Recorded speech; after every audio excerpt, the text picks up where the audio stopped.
Anytime we post a new video, you will first receive it. So let's go off direct to our topic today. According to a thread from the United States of America, Donald Trump this week, he threatened to cut all the funds to South Africans over what he claimed are illegal land grabbers by the South African Authority, Pretoria. This is what was American president was saying, and the South African president have responded clearly and cleared the air, both international and local, both South Africans and United States of America. He told them that this land issue is South African issue, is not international issue. And he informed the United States of America and the world that he's not grabbing any land from anybody. The land belongs to South Africans, and the South African government have the right to use the land to develop the land, so average South African will benefit from the land. This land is not a plot of land. These acres of land have been there for decades. It had been there during the time of apartheid until 1994. More than 30 years, the land has been there.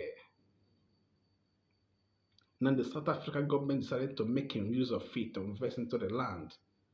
So every white South African and black South African can benefit from there.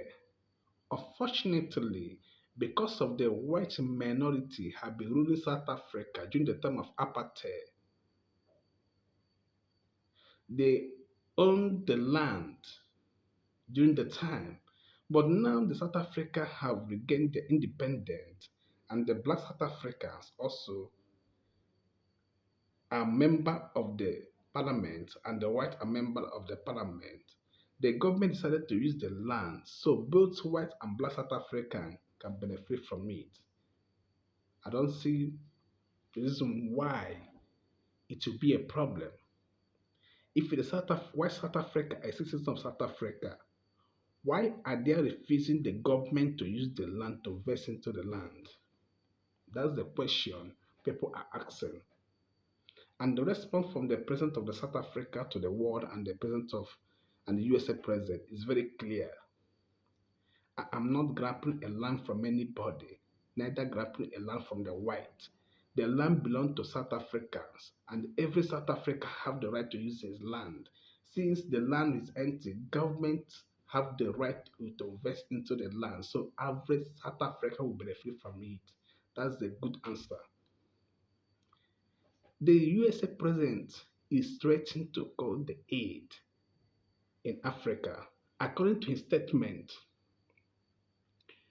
freezing on global aid is a creation sufficient concern across Africa continent. That's what he said according to statement from the United President of America.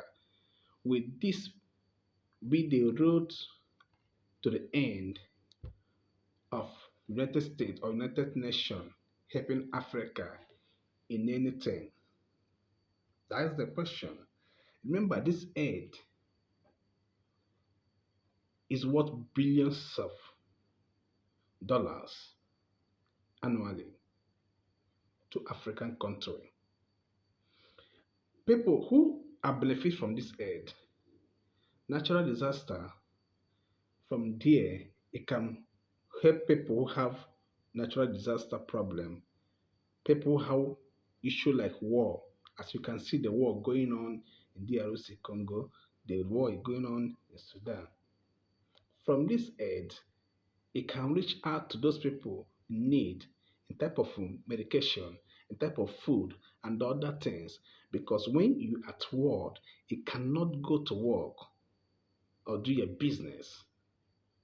It's from this aid it can reach out those people need. And also from this aid, people who have HIV virus, coronavirus, what is it called? This coronavirus and the other sickness, other diseases, they can benefit from this aid. If this aid cut off, that means those people will not have their treatment again.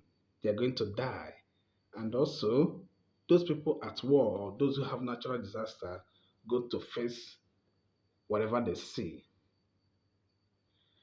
It's affecting Africa, the other side, but it's also a welcome development because average African president have what it takes to protect his country. But the reason why they cannot do that because they are not using the resources very well. That's why it's affecting every Africans. When the West is threatening to cut the aid, or when the West threatening to not give the money from the World Bank, the average president or the average country in Africa become a threat to them because they are not investing heavily to protect their country. Because if you invest heavily, it will not depend on somebody. Since you couldn't get your place very well, that's why you be afraid. Because person with a good house will not be afraid when there's rainy season. If you don't have a good house, you'll be afraid when there's rainy season. Let's go back to West Africa and see what is happening there. According to President of the Ghana has announced a ban on state funds first-class travel to the government officials, including the cabinet ministers, as a part of the measure to reduce the government spending.